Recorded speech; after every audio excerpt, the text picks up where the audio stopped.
हमलों का खदशा है। सिक्योरिटी इदारों का इलेक्शन कमीशन को इंतखाबात ना करवाने का मशवरा सामने आया। अब इसका पूरे का पूरा पोस्टमार्टम मैं करूँगा, कोई बुरा ना मनाए मेरी बात का, क्योंकि तमाम चीज़ें हक़ाइक़ के सामने रखूँगा और बाकायदा इसके ऊपर रिसर्च करके हमने डाटा इकट्ठा किया है और अभी मैं पूरा पोल खोल दूँगा थोड़ी देर के अंदर। यानी झूठ बोलने वालों को भी शर्म नहीं आती कि वो क्या बात कर रहे हैं। पहले आप ज़रा खबर सुने। इलेक्शन कमीशन ने पंजाब में और खैबर पख्तूनख्वा में इंतखाबात के लिए 3 लाख इजाफी नफरी मांग ली। यानी एक तो नफरी भी इतनी ज़्यादा इजाफी मांग ली है जिसकी मेरे ख्याल में ज़रूरत नहीं है।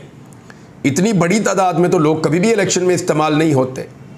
इतनी तो पुलिस नहीं है पंजाब में, जितना वो चाह रहे हैं उससे ज़्यादा बंदे उनको मिल जाएं। चीफ इलेक्शन कमिश्नर की ज़ेरे सदारत इजलास हुआ जिसमें हसास इदारों के हुकाम भी शरीक हुए। इलेक्शन कमीशन ने इदारों की सिक्योरिटी के हवाले से ब्रीफिंग दी और दोनों सूबों के इंतखाबात के लिए 3,53,000 इजाफी नफरी मांगी है। हुकाम को ब्रीफिंग देते हुए उन्होंने कहा कि पंजाब में पुलिस के अलावा 2,97,000 जबकि खैबर पख्तूनख्वा में 56,000 मजीद नफरी हमें दरकार है। ब्रीफिंग देते हुए हुकाम ने बताया कि दोनों सूबों में तकरीबन 67,000 पोलिंग स्टेशन कायम किए जाएंगे। पंजाब में 52,000 जबकि खैबर पख्तूनख्वा में 15,000 पोलिंग स्टेशंस बनाए जाएंगे। अब ये तो होगी जी डिमांड जो इलेक्शन कमीशन ऑफ पाकिस्तान ने डाली है। अब आ जाए कि जो सप्लाई जिन्होंने देनी है उनका जवाब क्या है। ISI, IB और CTD ये 3 महकमे हैं। इन्होंने हमलों के खदशात के पेश नज़र इलेक्शन कमीशन को पंजाब और खैबर पख्तूनख्वा में इंतखाबात ना करवाने का मशवरा दे दिया और सिक्योरिटी इदारों का इलेक्शन कमीशन को इंतखाबात ना करवाने का मशवरा।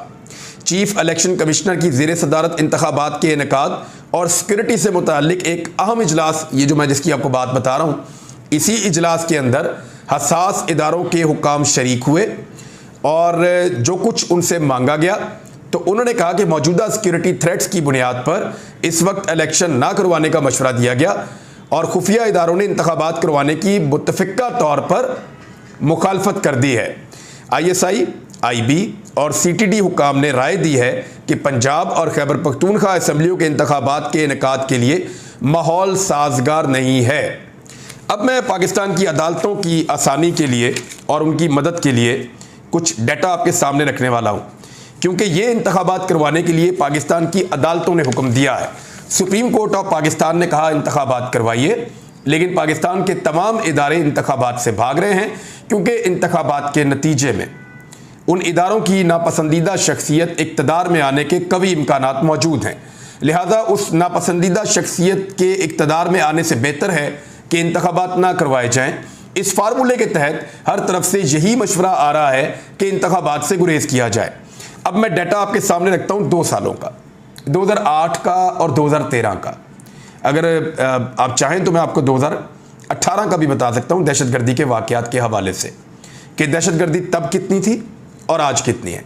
लेकिन एक बात याद रखिएगा, जब से पाकिस्तान में रजीम चेंज ऑपरेशन हुआ है, रजीम चेंज ऑपरेशन होने के बाद और ख़ास तौर पे जब अमेरिका का अफ़गानिस्तान से इनखला हुआ और पाकिस्तान ने इस पॉलिसी को सही तरीके से नहीं चलाया मुबैना तौर पे, तो फिर हुआ ये कि पाकिस्तान में दहशतगर्दी की वेव में या लहर में इजाफा हुआ है। ये जो इजाफा है ये 52% का है। लेकिन इजाफे के बावजूद क्या ये दहशतगर्दी 2008 वाली दहशतगर्दी से ज़्यादा है? क्या ये दहशतगर्दी 2013 वाली दहशतगर्दी से ज़्यादा है? उसका जवाब मैं आपको अभी देता हूँ। सबसे पहले डाटा निकालते हैं 2008 का। 2008 में पाकिस्तान में जो दहशतगर्दी के टोटल वाक़यात हुए वो थे 1149। 1149 दहशतगर्दी के वाक़यात 2008 में हुए थे, जिनमें मरने वालों की टोटल तादाद जो थी वो 6,683 थी। यानी लगभग 6683 लोग इसमें जान से चले गए थे। 1,796 सिविलियन शहीद हो गए थे, 647 सिक्योरिटी फोर्सेस शहीद हो गए थे, जबकि लगभग 3700 के करीब दहशतगर्द मारे गए थे और 516 लोग ऐसे थे जिनकी शनाख्त नहीं हो सकती कि ये सिविलियन हैं, कहाँ से आए हैं, कौन लोग हैं। 516 लोगों की शनाख्त नहीं हो सकी थी। ये 2008 का मैं आपको बता रहा हूँ। अब आ जाए 2013 में कितनी दहशतगर्दी हुई। 2008 में इलेक्शन हुआ था, पीपल्स पार्टी और PMLN ने मिलकर हुकूमत बनाई थी और ये दौर था परवेज़ मुशर्रफ साहब सदर पाकिस्तान थे उस वक्त, आपको याद आ गया होगा। अब आ जाए 2013 में, जब नवाज शरीफ साहब को वज़ीर आज़म बनाया जाना था, अदलिया की तहरीक चलने के बाद, सारा माहौल ठीक हो जाने के बाद नवाज शरीफ साहब के लिए साजगार माहौल बनाया गया ताकि नवाज शरीफ साहब पाकिस्तान के वज़ीर आज़म बन सके। 2013 में जो दहशतगर्दी के वाक़यात हुए उनकी तादाद थी 2034 और इनमें जो लोग जान से गए उनकी तादाद थी 5294 और जो सिविलियन की शहादतें हुई थी इसमें वो थी 2713 और 665 सिक्योरिटी फोर्सेस शहीद हुए थे और इसके अलावा 375 ऐसे लोग थे जिनकी शनाख्त नहीं हो सकी थी। यानी अगर हम इकट्ठा करें कि 2013 के अंदर टोटल नुकसान कितना हुआ पाकिस्तान वाली साइड के ऊपर लोगों का, तो ये 3500 से ज़ायद लोग शहीद हो गए थे सिविलियंस और सिक्योरिटी फोर्सेस के मिलाकर, और जो वाक़यात थे वो 2034 थे। ये 2013 की बात है। अब आ जाएं आप 2023 में। 2022 का डाटा भी मैंने निकाला है। 2022 का डाटा ये बताता है कि टोटल वाक़यात जो हैं वो 209 हुए हैं। 209 वाक़यात का मतलब है कि पहले से बहुत कम, यानी को 5-6 गुना कम, और जो सिविलियन की शहादतें हुई हैं वो 380 और जो सिक्योरिटी फोर्सेस हैं वो 608। अगर आप इसका मुवाजना करें 2008 और 2013 की निस्बत तो बहुत ही कम है। हालांकि रजीम चेंज ऑपरेशन के बाद दहशतगर्दी 52% के करीब बढ़ी है। ये रिपोर्ट हुई है आलमी सतह के ऊपर मुख्तलिफ जरीदों में, मुख्तलिफ अखबारात के अंदर। अब आप इस बात पे आ जाएं कि 2008 में और 2013 में जो दहशतगर्दी हुई उसके मुकाबले में 2023 के जो 3 महीने पहले उनमें दहशतगर्दी का तनासुब क्या रहा। अब हमने पूरे साल की एवरेज निकालने के बाद उसको डिवाइड किया और फिर जो हमने एवरेज निकाली वो हम आपको डाटा बता देते हैं। एक वाक़या बहुत बड़ा हुआ है जिसमें 100 सिक्योरिटी फोर्सेस के 100 से ज़्यादा लोग शहीद हुए हैं। पेशावर की जो मस्जिद के अंदर एक बदकिस्मत वाक़या हुआ बहुत बड़ा। जो वाक़यात हुए हैं 2023 में वो 195 हैं, सिविलियंस 20 और सिक्योरिटी फोर्सेस के 175 लोग शहीद हुए हैं। टोटल 195 लोग शहीद हुए हैं और ये 3 महीने का डाटा है। अब अगर आप इसका मुवाजना करें 2008 और 2013 के साथ, तो दहशतगर्दी के वाक़यात इस वक्त 2008 की निस्बत वाक़यात 4 गुना कम हैं और जो शहादतें हैं वो 3 गुना कम हैं 2008 की निस्बत। 2013 की निस्बत 2023 में वाक़यात 6 गुना कम हैं और शहादतें 4 गुना कम हैं। यानी 2023 में 2008 और 2013 की निस्बत 4 से 5 गुना वाक़यात और जो शहादतें हो रही हैं वो कम हो रही हैं। गो के पिछले सालों की निस्बत कुछ बढ़ गई हैं क्योंकि रजीम चेंज ऑपरेशन के बाद पाकिस्तान की पॉलिसी का भी फ़र्क पड़ा और अफ़गानिस्तान के अंदर अमरीकी इनखला के बाद शायद हम अच्छी तरह मैनेज नहीं कर पाए और कहीं हमारी गफलत रही, कोताही रही, जिसकी वजह से पाकिस्तान में कुछ दहशतगर्दी बढ़ी है। लेकिन ये 2008 और 2013 की निस्बत नहायत कम है। ये मैं आपको डाटा की बुनियाद पे कह रहा हूँ और ये डाटा है साउथ एशिया टेररिज्म पोर्टल का। ये डाटा पाकिस्तान के अंदर जितनी खबरें छपती हैं तमाम अखबारात के अंदर, तमाम टीवी चैनल्स के अंदर, उनकी बुनियाद के ऊपर जो जो दहशतगर्दी का वाक़या रिपोर्ट होता है उसकी बुनियाद के ऊपर ये एक डाटा कंपाइल करते हैं और हर साल उस डाटा को जारी करते हैं। महीनों के हिसाब से भी ये डाटा जारी रहता है। तो ये डाटा ये बता रहा है कि 2008 में दहशतगर्दी 4 से 5 गुना ज़्यादा थी, 2013 में 4 से 6 गुना ज़्यादा थी आज की निस्बत। तो तब तो इलेक्शन करवाया गया, तब एक दफ़ा परवेज़ मुशर्रफ साहब ने इलेक्शन करवाया क्योंकि उस वक्त अमेरिका ने पाकिस्तान को दबाव डाला हुआ था कि फौरी तौर पे इलेक्शन करवाओ और अमेरिका चाह रहा था कि इक़्तिदार जो है वो पीपल्स पार्टी PMLN के पास आए। सबको पता है इस बात का। चौधरी बरादरान खुद बता चुके हैं कि अमेरिकन हमें मिलने आए और उन्होंने पहले ही बता दिया कि आप इलेक्शन हारने जा रहे हैं। इसके बाद जो 2013 था उसमें पाकिस्तान की एस्टेब्लिशमेंट को बहुत जल्दी थी कि नवाज शरीफ साहब को इक़्तिदार दिया जाए जल्द अज जल्द, और फिर नवाज शरीफ साहब को तकरीबन ज़बरदस्ती इक़्तिदार दिया गया। 2013 में टिका के धांधली की गई जिस पे इमरान खान साहब बड़े लंबे अरसे तक प्रोटेस्ट भी करते रहे हैं। तो ये जनाब मैंने पूरी सूरत आपको रख दी कि एक्चुअली पाकिस्तान में सिक्योरिटी का थ्रेट नहीं है, थ्रेट इमरान खान का है। थ्रेट ये है कि जिसको रजीम चेंज ऑपरेशन के नतीजे में निकाला है वो कहीं वापस ना आ जाए। एक्चुअली थ्रेट ये है। दूसरी जानिब जो बेचारा मलंग आदमी यहाँ जमान पार्क के बाहर इमरान खान साहब के घर के बाहर बैठता था और दिन रात वहीं पे रहता था, उसकी फैमिली के ऊपर प्रेशर रिपोर्ट हो रहा है और जो प्रेशर रिपोर्ट हो रहा है ये इंतहाई नामुनासिब बात है और इंतहाई गलत और घटिया हरकत है।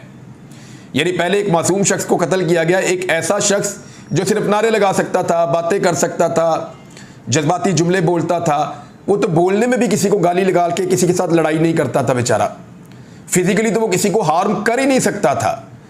जब उसको पकड़ने आए तो उसने आराम से गिरफ्तारी दे दी और वो गाड़ी के अंदर से भी मुस्कुरा रहा था और कह रहा था कोई बात नहीं, खान के लिए जान भी हाजिर है। और सीरियसली उसकी जान ले ली उन्होंने, सीरियसली उसकी जान ले ली उन्होंने।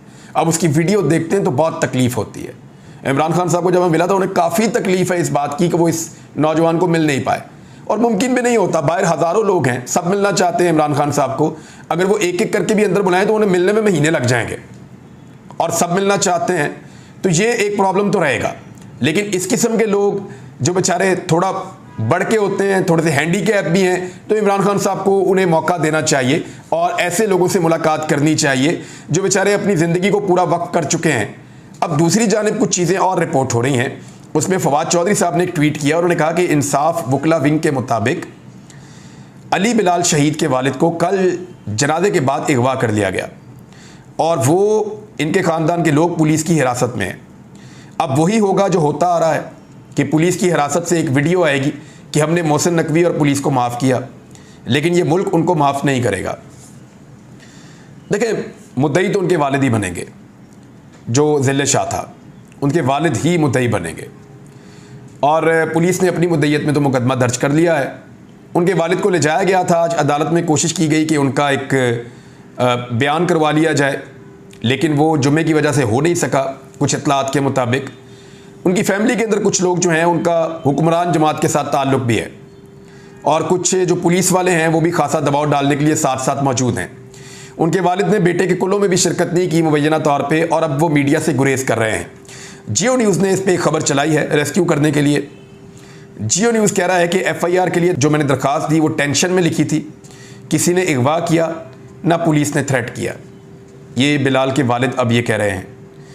और लियाकत अली ने कहा कि ऐनी शाहिद नहीं हूँ, वज़ीर आला IG और DIG को मुलव्वस नहीं करना चाहता। उन्होंने कहा कि तशद्दुद में मुलव्वस अफराद को पकड़ें, हो सकता है मैं माफ़ कर दूँ, लेकिन असल ज़िम्मेदारों को सामने लेकर आएँ। लियाकत अली का कहना था कि FIR के लिए दरख्वास्त टेंशन में लिखी थी, मुझे किसी ने अगवा किया ना पुलिस ने थ्रेट किया, जब तफ्तीश के लिए बुलाएंगे मैं जाऊंगा। उनका कहना था कि बिलाल ने भाई को फ़ोन किया, पकड़ा गया हूं, अम्मी अब्बू को बता दो, फिर इत्तला मिली वो जाँ बहक हो गया है। अब देखें निज़ाम कितना जालिम है। निज़ाम को ये लगता है कि वो FIR ना काट के इंसाफ होने से रोक देंगे।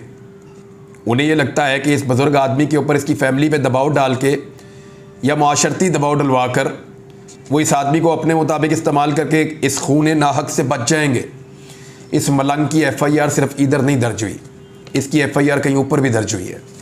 वो मलंगा आदमी है, सीधा आदमी है, इसने शिकायत लगानी है जाके और ऐसी तैसी फेर के रख देगा सबकी। तो ऐसे लोगों से तो अगर किसी ने इसको मारा है, क्योंकि मुझे कुछ दोस्तों ने ये बात बताई है कि इसको आप अगर कोई ज़बरदस्ती करते थे या ज़्यादती करते थे तो ये चीखता था, जिस चीज़ से मना करते थे फिर ये ऊंची चीखता था। तो शायद पुलिस वाले ये समझ रहे थे कि ये पुलिस वालों को चैलेंज कर रहा है। वो एक फिल्मी हीरो के गेटअप में रहता था, अंगूठियाँ पहनता था, तो शायद वो इसको मारते चले गए हों। इसकी इंक्वायरी होनी चाहिए और इसकी अब जुडिशल इंक्वायरी होनी चाहिए। इसके वालिद को, इसकी फैमिली को अगर वो माफ़ भी करना चाहें तो निज़ाम को माफ़ नहीं करना चाहिए। पाकिस्तान की अदलिया को स्टैंड लेना चाहिए। इस मामले पे चीफ जस्टिस को सो मोटो नोटिस लेना चाहिए और उन्हें इस केस के ऊपर एक जुडिशल इंक्वायरी होल्ड करनी चाहिए, जिसमें पता चले कि किसने उठाया, कहाँ बंद किया, लेकर कहाँ गए, मारा किसने, किस तरीके से टॉर्चर किया गया, टॉर्चर करने की वजूहात क्या थी, किस तरीके से उनकी हलाकत हुई, उसके बाद अस्पताल में कौन छोड़ के गया और फिर किस तरीके का दबाव उनकी फैमिली पर डाला जा रहा है। ये सारी चीज़ें जो हैं वो चेक होनी चाहिए, इनके ऊपर बात होनी चाहिए। एक तरफ तो ये चीज़ें चल रही हैं, दूसरी तरफ मरियम नवाज साहिबा एक लतीफ़े के बाद दूसरा, फिर तीसरा, फिर चौथा, फिर पाँचवा, वो बात ही नहीं आ रही। यानी अब उन्होंने 15 कट्स के साथ ये बताया कि उनको कौन सी किताबें पसंद हैं। आजकल बच्चे टिकटॉक बनाते हैं, वो टिकटॉक के अंदर कट लगाना सीख गए हैं हमारे आम बच्चे। अब लोग बेवकूफ़ नहीं बनेंगे, उन्हें पता है कि आपको किताबों के नाम भी याद नहीं है, उन्हें पता है कि आपको राइटर्स के नाम भी याद नहीं है, आपको कट के अंदर याद दिलाया जाता था, फिर दोबारा कट लगा के आप वो बोलती थी, फिर आपको याद दिलाया जाता था, फिर आप बोलती थी। ये किताबों के नाम किसी ने दोबारा पूछ लिए तो मरियम नवाज साहिबा आपके मुंह से निकलने भी नहीं है। और इंटरव्यू अगर आपको देने का शौक है, सवालों के आपने जवाब देने हैं, तो मेरी बड़ी गुजारिश है कि PMLN में चाहे हमजा शहबाज हों, चाहे सलमान शहबाज हों, चाहे शहबाज शरीफ हों, चाहे मरियम नवाज हों, एक दफ़ा खिदमत का मौका तो दें इंटरव्यू का। मैं उनका इंटरव्यू दूंगा ताकि लोगों को पता चले कि ये कितने बड़े लीडर्स हैं, लोगों को पता चले कि ये कितने ज़बरदस्त लोग हैं, लोगों को पता चले कि वो किन के पीछे चल रहे हैं और किस तरीके से ये लोग पाकिस्तान को लीड करेंगे। मैं चाहता हूँ कि एक इंटरव्यू दें, मेरी ये गुजारिश है, मेरा भी एक हक है। मैं भी जर्नलिस्ट हूँ, क्लेम करते हैं हम भी जर्नलिस्ट हैं और बहुत सारे लोग जर्नलिस्ट हैं। आप जर्नलिस्टों को बुला बुला के इंटरव्यू दे रहे हैं, तो हमें भी एक इंटरव्यू दीजिए ताकि हम भी अपना नाम लिखा सकें उस सफ़ के अंदर कि जहाँ पे आपके इंटरव्यू हो रहे हैं। पता तो चले लोगों को कि एक्चुअली असल बात है क्या, लोगों को पता चले कि सवालात पूछने वाले कौन से हैं और जवाब कौन से दिए जा रहे हैं। मेरे इंटरव्यू में कट नहीं होगा, बस सिर्फ ये गुजारिश है। वन गो में पूरा इंटरव्यू होगा, कोई ब्रेक नहीं होगी, कोई कट नहीं होगा। इंटरव्यू शुरू होगा और इंटरव्यू ख़त्म होगा, और इस बीच के अंदर जो है वो किसी किस्म की इंटरप्शन नहीं होगी, फिर होगा इंटरव्यू। मुझे याद है वो तलत हुसैन इंटरव्यू कर रहे थे नवाज शरीफ का, तो एहसन इकबाल मिनट बाद बीच में कोई ना कोई लुकमा, मिनट बाद बीच में कोई ना कोई लुकमा। वो तलत साहब तंग आ गए, उन्होंने कहा यार तुसी दे दो भाई इंटरव्यू आके, या तुसी कर लो आके। तो फिर मियाँ साहब ने तरला मिन्नत करके तलत हुसैन को बिठाया था। ये वो दौर है जब तलत हुसैन साहब भी बड़ा ज़बरदस्त सवालात कर रहे थे उस दौर में। तो एक इंटरव्यू देना, और आमिर मतीन साहब भी कह रहे हैं और भी लोग कह रहे हैं। चलें देखते हैं। अब तक के लिए इतने, अपना ख्याल रखिएगा, अपने इस चैनल का भी। अल्लाह हाफिज़।